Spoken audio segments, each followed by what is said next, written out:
कांच के गिलास में लिया है पानी, ये एक मोमबत्ती है, माचिस और इनो। इससे मैं साइंस का प्रोजेक्ट करने जा रहा हूँ। सबसे पहले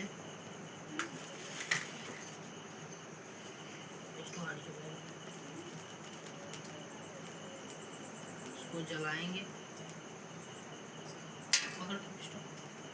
पकड़ने नहीं कुछ करना है पहले, फिर हम इसको ऐसे डालेंगे, फिर ऐसे करके पकड़ इधर ऐसे कट के दे रही था।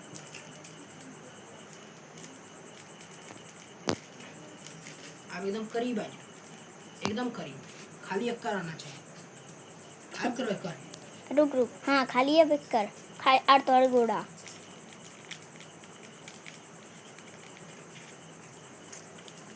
तेरी चाची आ गई घूम बीच में।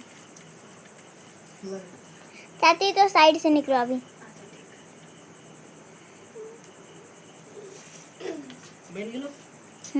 अब बंद कर।